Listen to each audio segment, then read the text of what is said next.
We are just a few days away from celebrating Canada Day, our national holiday, and this year is extra special as it's been 150 years since Confederation. And while Canadians don't typically show the same kind of fervent patriotism our American friends love to display year-round, and especially on July 4th, this year's 150th anniversary you'd think would be a perfect time for our government to really get behind this and show its citizens the best our great nation has to offer for this momentous celebration. So it came as a bit of a shock when the federal government announced that the headline music act that would be performing on Parliament Hill on July 1st is Irish rockers U2. Yep, forget the fact that the three biggest acts in pop and hip-hop music are all Canadian right now in Drake, Justin Bieber, and The Weeknd. Or the fact the biggest adult contemporary act is international music sensation Michael Bublé, also a Canadian. No, for this Liberal government and Justin Trudeau, it's much more important to have a globalist message for Canadians on Canada Day rather than showing any patriotic pride with our own top musical acts. And I could only wish I was kidding or exaggerating when I said it's more important for the Trudeau government to make sure Canadians hear an international globalist message on our 150th birthday, because that is exactly what Justine Lafont from Trudeau's Prime Minister's office told Toronto Sun columnist Joe Warmington last week.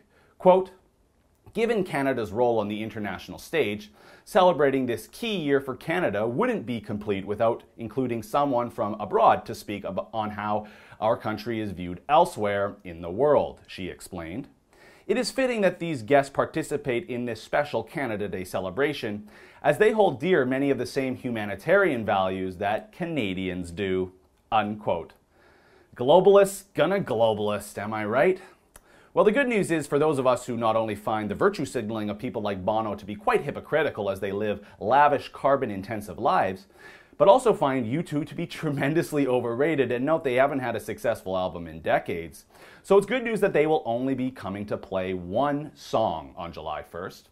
But speaking of carbon intensive, did you know U2 is flying in from Ohio to play that one single song and then flying back to their concert in Cleveland later that night?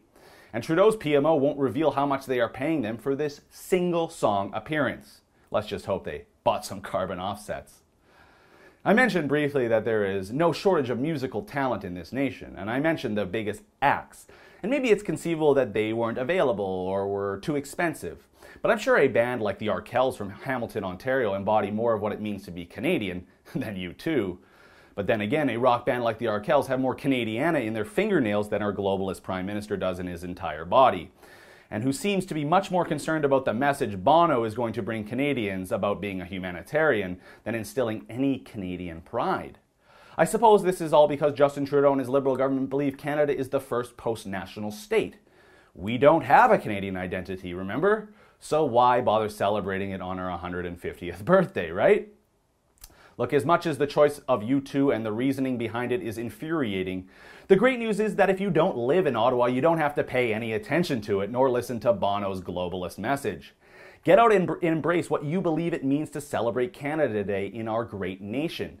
Hit the links, watch the Blue Jays game, that's my tradition. Get out on a boat, go to a local celebration in your community with your kids. Wear as much red and white as you can, wave that maple leaf proudly, and support a local musical act somewhere this weekend, should that interest you. We know our Prime Minister doesn't believe in a Canadian identity, as I said, but that doesn't mean there isn't one. We have 150 years as a nation state behind us now, and many reasons to be proud of what this nation has become over that time. You don't have to let Justin Trudeau and his lack of patriotism bring you down this Canada Day. For the Rebel.media, wishing you, your friends, and family the most patriotic Canada Day possible, I'm Christopher Wilson. Our globalist Prime Minister's bringing in an international act for Canada Day. If that doesn't sum up Justin Trudeau, I don't know what does. So keep it locked to the Rebel Media's YouTube channels for all your updates.